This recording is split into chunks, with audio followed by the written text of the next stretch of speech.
देखो 7th example है कि AB is a line segment AB कोई की है लाइन सेगमेंट है P and Q are points on opposite side P ते Q पॉइंट्स है AB साइड ते अपोजिट साइड ते AB कोई लाइन सेगमेंट है P ते Q पॉइंट्स है AB दे अपोजिट साइड ते सच दैट किस प्रकार है each of them is equidistant from A and B जो P पॉइंट है ना वो A तो ते B तो बराबर डिस्टेंस ते है जो P पॉइंट है वो A तो ते B तो बराबर डिस्टेंस ते है मतलब AP इक्वल BP है इन्होंने क्या है कि जो P पॉइंट है ना वो A पॉइंट तो ते B पॉइंट तो बराबर डिस्टेंस ते है मतलब AP इक्वल BP है सेम एज जो Q पॉइंट है ना वो A तो ते B तो इक्वल डिस्टेंस ते है that's mean AQ equal BQ पहले एक चीज है समझो P and Q are points on opposite sides of AB such that each of them is equidistant from the point A and B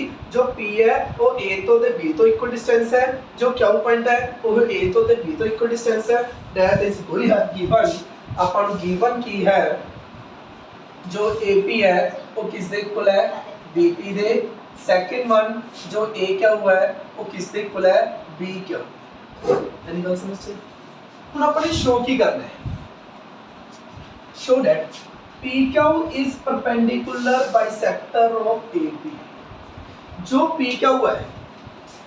PQ है वो perpendicular bisector है पूरी दो गल्लां छिपियां ਆਪਾਂ ਨੇ ਕੀ ਸ਼ੋ ਕਰਨਾ है कि जो PQ है ना वो AB ਤੇ perpendicular bisector है perpendicular bisector ਦਾ मतलब है perpendicular भी है ਤੇ bisector भी है मतलब जो PQ है ना वो AB ते परपेंडिकुलर भी है तेनु बाइसेक्टर भी करता है इन्होंने की कहा की टू प्रूव करना है कि जो PQ है वो AB ते परपेंडिकुलर भी है मतलब angle ACP equal angle BCP ये अपने 90 डिग्री दिखाना है मोर ओवर AP नु AC कितने दिखाना है BC ने पहला पूरे तक दोबारा सुनो पहला गिवन थे टू प्रूव इन्होंने की किया जो P पॉइंट है वो A तो ते B तो इक्वल डिस्टेंस है that's mean AP equal BP जो Q पॉइंट है वो A तो ते B तो इक्वल डिस्टेंस है that is AQ equal BQ any गल क्लियर है P A तो ते B तो बराबर डिस्टेंस मतलब AP इक्वल BP जो क्या हुआ A तो ते B तो बराबर डिस्टेंस है मतलब AQ इक्वल BQ प्रूफ की करना है कि जो PQ है ना वो AB ते परपेंडिकुलर बाइसेक्टर है परपेंडिकुलर बाइसेक्टर मतलब इससे परपेंडिकुलर भी है तेनु बाइसेक्टर भी करता है एंगल सही मतलब अपन ने A वाला एंगल 90 डिग्री भी दिखाना है ते A वाली साइड ए दे इक्वल भी दिखाना ਹੁਣ ਇਹਨੂੰ ਧਿਆਨ ਨਾਲ ਪਹਿਲਾਂ ਸਮਝੋ ਪ੍ਰੀ ਪਲਾਨ ਕਰਦੇ ਆਂ ਵੀ ਆਪਾਂ ਕੀ ਕਰਾਂਗੇ ਪਹਿਲਾ ਕਨਸੈਪਟ ਸਮਝੋ ਵੀ ਕੀ ਕਰਾਂਗੇ ਆਪਾਂ ਦੇਖੋ ਹੁਣ ਅਗਰ ਮੈਨੇ A वाली साइड ਨੂੰ ਇਸ ਦੇ ਇਕੁਅਲ ਦਿਖਾਣਾ ਹੈ सारा ध्यान इधर होवे एक बार समझ गए तो बार-बार दिक्कत नहीं होगी कांसेप्ट समझो मैंने की शो करना है AC नु BC दे इक्वल शो करना है ते A वाला एंगल ते वाला एंगल की दिखाना है 90 पहला प्री प्लान कर दे भी अपन की करना अगर मैं A वाला ट्रायंगल ते वाला ट्रायंगल नु कॉन्ग्रेट करता पहला प्री प्लान करते हैं कि जब मैं इस ACP ते BCP नु कॉन्ग्रेट करता तो मैं CPC नाल AC इक्वल BC लिख सकदा पहला गिवन पता चला गिवन की है AP equal BP AQ equal BQ ते प्रूफ की करना है AC इक्वल BC ते A वाला एंगल नु 90 डिग्री पहला ਆਪਾਂ प्री प्लान की कर रहे हैं कि अगर मैं ये दो ट्रायंगल कॉन्ग्रेट करदा तो CPC ਨਾਲ AC इक्वल BC हो जाऊगा मेरा एक काम ਤਾਂ डन हो जाऊगा ਤੇ दूसरा भी देखो मैं ਇਹ ਗੱਲ भी कह सकदा कि जो A वाला एंगल है ਇਹਦੇ इक्वल है पहला सारी प्री प्लानिंग कर रहे हैं ਆਪਾਂ जे मैं बाय चांस हजे जे कर रहा मैं इफ अगर जे मैं ए वाला ट्रायंगल ते वाला ट्रायंगल नु कॉन्ग्रेट करदा अगर मैं ए दो ट्रायंगलों नु कॉन्ग्रेट करदा तो CPC नाल AC इक्वल BC हो जाऊगा दूसरी गल जो ए वाला एंगल है वो ए दे इक्वल भी हो जाऊगा CPC नाल और अगर ए वाला angle A they equal CPC नाल हो गया दोनों का समता 180 है क्योंकि लीनियर पेयर है angle ACP plus angle BCP 180 degree है लीनियर पेयर जे ए दोनों इक्वल हो गए तो दोनों सम 180 है तो दोनों क्या आ जाएंगे 90 90 आ जाएंगे मतलब अगर मैं ए वाला ट्रायंगल में कॉन्ग्रेट करता तो मेरा काम खत्म हो जाएगा मतलब मेरा हुन मोटिव की रहेगा ACP ट्रायंगल नु BCP ट्रायंगल दे कॉन्ग्रेट करना समझे क्योंकि अगर बाय चांस मैं ए दो ट्रायंगल नु कॉन्ग्रेट करता तो काम कुछ भी नहीं है AC equal BC by CPCT angle ACP equal BCP by CPCD। फिर आप कह देंगे ये दोनों सम की है 180, जे दोनों इक्वल ने दोनों क्या के 90 90 आ गए। मतलब हुन जो अपना मेन मोटिव है वो की है A1 ट्रायंगल दे कोंग्रुएंट करना। लेकिन हुन A1 ट्रायंगल दे कोंग्रुएंट अगर करन चले एक चीज तो दिख रही है AB इक्वल BP, ठीक है जी। दूसरी चीज चलो PC इक्वल PC कॉमन, तीसरी चीज नहीं मिल रही ਤੁਹਾਨੂੰ AP इक्वल BP एक चीज मिल गई, AC PC equal PC common दूसरी चीज मिल गई, तीसरी चीज नहीं मिल रही। ਹੁਣ ਆਪਾਂ ਨੇ ਤੀਸਰੀ ਚੀਜ਼ ਲੱਭਣੀ ਹੈ, ਤੀਸਰੀ ਕਿਵੇਂ ਲੱਭੀ ਹੈ? ਹੁਣ ਇੱਕ ਧਿਆਨ ਨਾਲ ਦੇਖੋ ਮੈਨੂੰ ਗਿਵਨ ਕੀ ਹੈ, A ਵਾਲੀ ਸਾਈਡ ਇਹਦੀ ਇਕੁਅਲ ਗਿਵਨ ਹੈ ਨਾ, ਤਾਂ ਇਸ ਦਾ ਆਪਾਂ ਕੋਈ ਨਾ ਕੋਈ ਯੂਜ਼ ਕਰਾਂਗੇ। ਹੁਣ ਮੈਂ ਕੀ ਚਾਲ ਚੱਲ ਰਿਹਾ ਪਹਿਲਾਂ ਕਨਸੈਪਟ ਸਮਝਿਓ। ਮੈਂ ਸਿਰਫ PAQ ਤੇ PBQ ਟ੍ਰਾਇੰਗਲ ਨੂੰ ਕੀ ਕਰ ਦੇਣਾ, ਕੋਂਗਰੂਐਂਟ ਕਰ ਦੇਣਾ। ਕੋਂਗਰੂਐਂਟ ਹੋਈ ਵੀ ਐਕਚੁਅਲੀ ਕਿਉਂਕਿ AP equal BP AQ equal BQ ਤੇ PQ ਕਾਮਨ। ਆ ਦੇਖੋ ਅਗਰ ਮੈਂ ਇਹ ਪੂਰੀ ਟ੍ਰਾਇੰਗਲ ਨੂੰ ਇਸ ਪੂਰੀ ਟ੍ਰਾਇੰਗਲ ਦੇ ਕੋਂਗਰੂਐਂਟ ਕਰਦਾ, इस पूरी ट्रायंगल दे कोंग्रुएंट करना कोई बड़ी गल नहीं होया पे है। किवें AP इक्वल BP दित्ती हुई है, AQ इक्वल BQ दित्ती हुई है, PQ कॉमन दित्ती हुई है भाई। S रोल दे नाल ये बड़ी ट्रायंगल ते बड़ी ट्रायंगल की होगी कोंग्रुएंट होगी।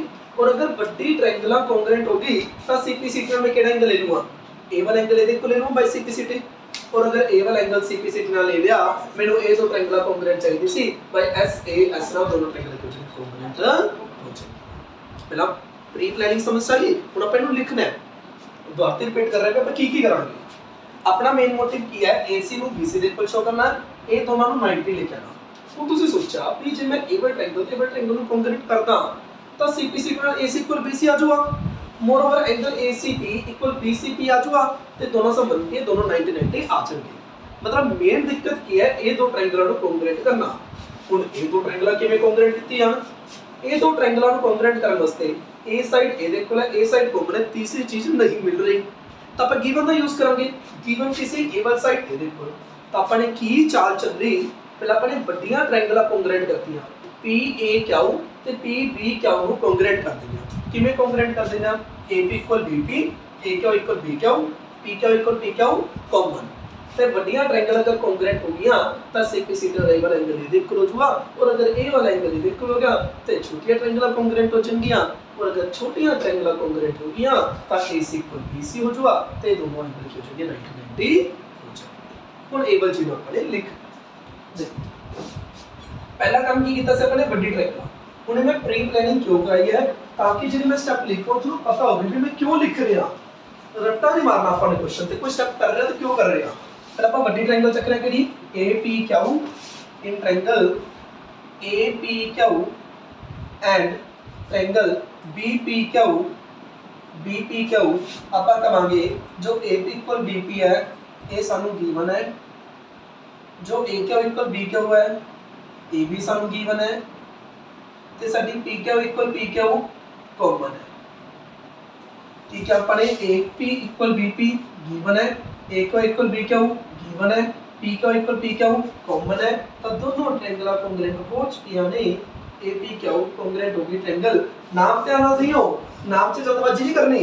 इधर देखो पूरे AP और AQ और दो बारी कौन आ रहा है A, पूरे दो बारी कौन आ रहा है B, मतलब A की जगह पे हुआ B। अगर A की जगह पे B आ गया तब B की जगह पे P आऊगा, P की जगह पे P। अगर A की जगह पे B आ गया तो Q की जगह पे Q तो क्या हुआ P Q। तो दोनों ट्रायंगल कोंग्रुएंट होगी बाय S दे ना। टेबल स्टेप वाली की दिसता इस बड़ी ट्रायंगल नु इस बड़ी ट्रायंगल दे कोंग्रुएंट कितना किवें ए साइड दे गिवन ए साइड दे गिवन ए साइड कॉमन दोनों ट्रायंगल कोंग्रुएंट। हुन CPCD नाल ਆਪਾਂ ਕੀ ਲਿਖ ਲਿਆ कि जो A वाला एंगल है वो ਇਹਦੇ इक्वल है by CP angle APQ equal BPQ by CPCD। ਆਪਾਂ ਕੀ ਲਿਖ ਦਿੰਦੇ ਆ angle APQ equal angle BPQ by CPC। समझ आ रही है। हुन अगर A वाला एंगल इधर इक्वल हो गया हुन चक लो छोटी छोटी ट्रायंगल, हुन चक लो छोटी छोटी ट्रायंगल केड़ी triangle in triangle APC and triangle BPC। और आप छोटी ट्रायंगल चक लेना in triangle APC and triangle BPC।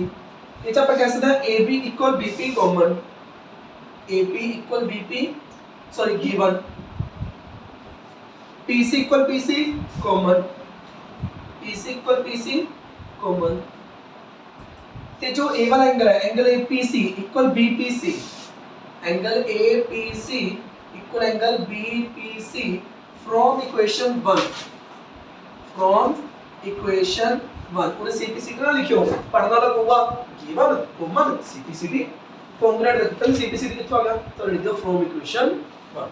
ते दोनों ट्रायंगल कॉन्ग्रेट होगी, नाम क्या ना देखो, पहली दा APC चाहे मर्जी लिखता, दूसरी दा देखो अगर एंगल दिता होवे तो एंगल तो बहुत इजी हो जाता है, विच P है तो P की जगह पे P आऊगा, अगर P की जगह पे P आ रहा है तो A की जगह पे B आऊगा, A की जगह पे जब P की जगह पे P आ रहा है तो C की जगह पे C आऊगा, अब BPC आ गया। और अगर ਇਹ ट्रायंगल जे ਇਹ ट्रायंगल ਦੇ ਕੋਂਗਰੂਐਂਟ ਹੋਗੀ ਫਿਰ ਤਾਂ ਆਪਣੇ ਸਾਰੇ ਦੁੱਖ ਹੀ ਖਤਮ ਹੋ ਗਏ। ਆਪਾਂ ਕਹਿ ਸਕਦੇ ਆ AC = BC / CP CP, ਆਪਾਂ ਕੀ ਕਹਿ ਸਕਦੇ ਆ AC = BC / CP CP। ਤੇ ਮੋਰਓਵਰ ਆਪਾਂ ਕੀ ਕਹਿ ਸਕਦੇ ਆ ਐਂਗਲ ACP ਤੇ angle BCP / CP CP, angle ACP = angle BCP / CP CP। ਹੁਣ ਇਹ ਦੋਨੋਂ ਇਕੁਅਲ ਹੈ ਸਕਦੇ ਆ, 90 नहीं ले सकते आप CPCT नाल। हुण आप कहांगे कि यही दोनों एंगल सम 180 है linear pair, angle ACP plus angle BCP equal 180, reason लिखो पीछे लीनियर पेयर, दोनों आपस इक्वल है तो दोनों ACP प्लस ACP इक्वल 180, तो क्या होगा ट्वाइस ऑफ एंगल ACP, तब तो ACP क्या आ गए 90, ACP एंगल किया गया 90, सेम एज BCP एंगल भी किया गया अपना 90। और अगर ये 90 आ गया तो AC = BC आ गया तो की लिख सकते हैं, सो जो P क्यू है वो की है परपेंडिकुलर बाइसेक्टर है किसने BC AB। समझ आई जे मैं ਤੁਹਾਨੂੰ ਬਿਲਕੁਲ ਐਵੇਂ ਸਿੱਧਾ ਸਿੱਧਾ ਕਰਾਂਦਾ ਤੁਹਾਨੂੰ ਕ੍ਰੈਮਿੰਗ ਹੁੰਦੀ, क्वेश्चन ਦੀ ਕ੍ਰੈਮਿੰਗ ਨਹੀਂ ਕਰਨੀ, ਤੁਹਾਨੂੰ ਪਤਾ ਹੋਵੇ ਅਸੀਂ ਕੋਈ ਸਟੈਪ ਕਰ ਰਹੇ ਹਾਂ ਤਾਂ ਕਿਉਂ ਕਰ ਰਹੇ ਹਾਂ। ਤੁਸੀਂ A ਵਾਲੀ ਸਾਈਡ ਨੂੰ ਇਹਦੇ ਇਕੁਅਲ ਕਰਨਾ ਸੀ, A ਵਾਲਾ ਐਂਗਲ ਇਹਦੇ ਇਕੁਅਲ 90 ਡਿਗਰੀ ਕਰਨਾ ਸੀ, ਤੁਸੀਂ ਸੋਚਿਆ ਵੀ ਜੇ ਦੋ ਟ੍ਰਾਇੰਗਲ ਕੰਗਰੇਟ ਕਰ ਦਾਂਗੇ ਤਾਂ ਕੰਮ ਹੋ ਜਾਊਗਾ, ਪਰ ਇਹ ਦੋ ਟ੍ਰਾਇੰਗਲ ਕੰਗਰੇਟ ਹੋ ਨਹੀਂ ਰਹੀ ਸੀ ਤਾਂ ਆਪਾਂ ਨੇ ਕੀ ਕੀਤਾ, ਪਹਿਲਾਂ ਵੱਡੀਆਂ ਟ੍ਰਾਇੰਗਲ ਕੰਗਰੇਟ ਕਰ ਲਈ, CPCT ਨਾਲ A ਵਾਲਾ ਐਂਗਲ ਇਹਦੇ ਇਕੁਅਲ ਲੈ ਲਿਆ, और अगर A वाला एंगल ਇਹਦੇ ਇਕੁਅਲ ਹੈ ਤਾਂ ਇਹ ਦੋ ਟ੍ਰਾਇੰਗਲ ਕੰਗਰੇਟ ਹੋ ਗਈ ਤਾਂ AC = BC होगा। ये दोनों इक्वल होंगे 90 होंगे, पहला ये दोनों एंगल आपा इक्वल है सदा बाय CPCT ना, तो जने पता की करते हैं AC = BC CPCT angle ACP BCP 90 degree by CPCT, ये 90 डिग्री नाल नहीं 90 डिग्री नहीं होंगे CPCT नाल, ACP ਤੇ BCP ਨੂੰ ਇਕੁਅਲ ਹੈ ਸਦਾ ਬਾय CPCT, ਫਿਰ ਤੁਸੀਂ ਕਹੋਗੇ ਦੋਨਾਂ ਸਮ 90 तो दोनों क्या कि 90 आ जाएंगे।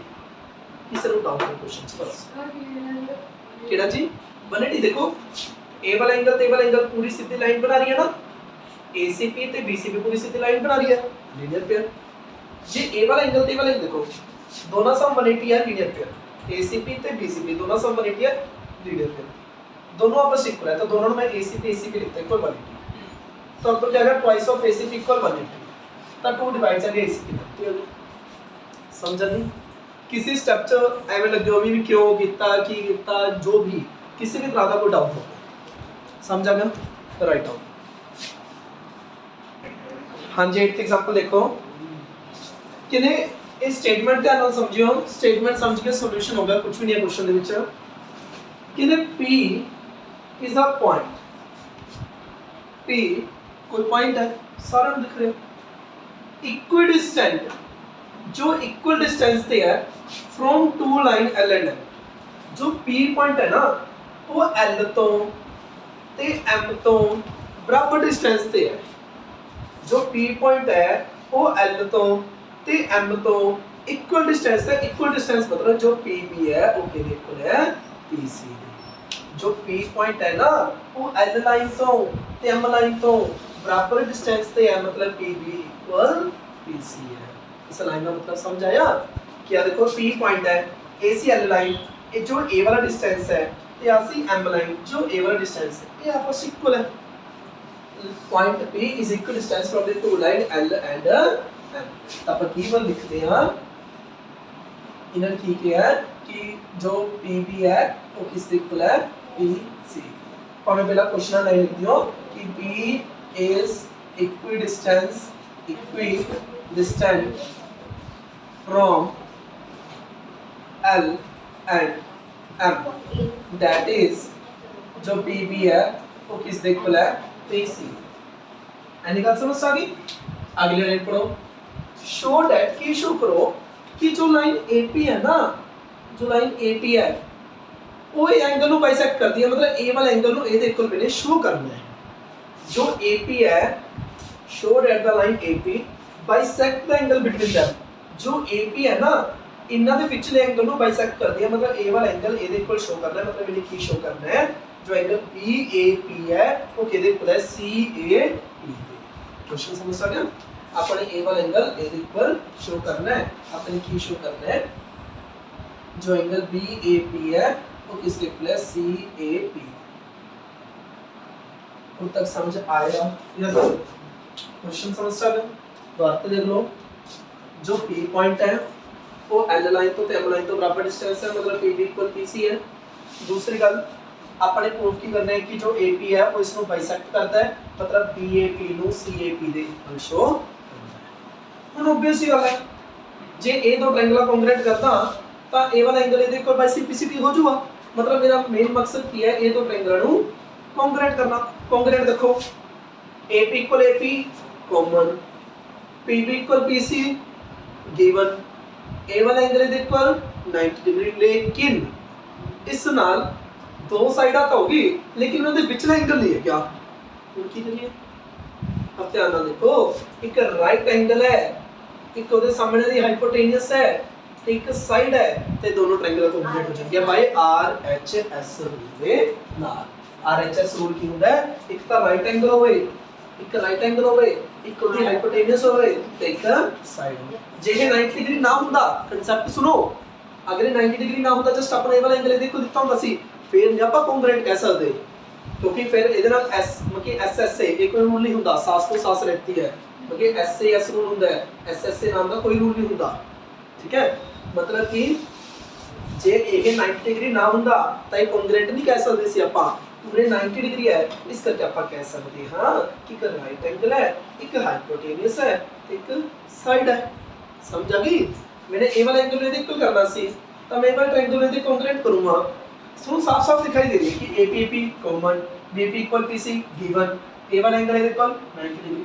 फिर ਆਪਾਂ ਦੇਖਿਆ ਭਾਈ ਦੋ ਸਾਈਡਾਂ ਤੋਂ ਇਹਨਾਂ ਤੋਂ ਅਲੱਗ-ਅਲੱਗ ਐਂਗਲ ਹੈ ਤਾਂ SSA ਇਹ ਤਾਂ ਰੂਲ ਕੋਈ ਹੁੰਦਾ ਨਹੀਂ, पर हाँ और एक राइट एंगल एक हाइपोटेनस एक साइड है तो भाई RHS दोनों ट्रायंगल होगी। तो इसमें देखो अपने शब्द सब तो पहले ਆਪਾਂ दो ट्रायंगल ਚੱਕਦੇ ਹਾਂ। In triangle BAP and triangle CAP अपन मांगे जो AP कॉमन नाले में लिख दियो, ये हाइपोटेनस है ना, कॉमन हाइपोटेनस, ताकि सामने वाले को पता लग जाए कि आप RHS रूल मान जा रहे हैं। आगे जो अपनी ये है PC इक्वल PB की है, अपन PB साइड लिख दो, इस टीम का बंदा है, टीम दे पड़ी रखियो। ठीक है, PB होगी इस टीम का बंदा है, PC इस टीम का बंदा है। एक है तनु गिवन, एक है कि साइड, तो तीसरी चीज की कहोगे जो एंगल PBA है, जो एंगल PBA है वो किस दे इक्वल है PCA दे, एंगल PCA दे किमें 90 डिग्री। ਤਾਂ ਦੋਨੋਂ ਟ੍ਰਾਇੰਗਲਾਂ ਕੰਗਰੂਐਂਟ ਕਹਿ ਸਕਦੇ ਹੋ। BAP ਨੂੰ ਨਾਮ ਧਿਆਨ ਨਾਲ ਦਿਓ, ਵਿੱਚ B ਹੈ ਵਿੱਚ C ਹੈ ਤਾਂ B ਦੀ ਜਗ੍ਹਾ ਤੇ C ਆਊਗਾ, ਜੇ B ਦੀ ਜਗ੍ਹਾ ਤੇ C ਆ ਰਿਹਾ ਹੈ ਤਾਂ P ਦੀ ਜਗ੍ਹਾ ਤੇ P ਆਊਗਾ, P ਦੀ ਜਗ੍ਹਾ ਤੇ P ਆਊਗਾ, ਜੇ P ਦੀ ਜਗ੍ਹਾ ਤੇ P ਆ ਰਿਹਾ ਹੈ ਤਾਂ A ਦੀ ਜਗ੍ਹਾ ਤੇ A ਆਊਗਾ।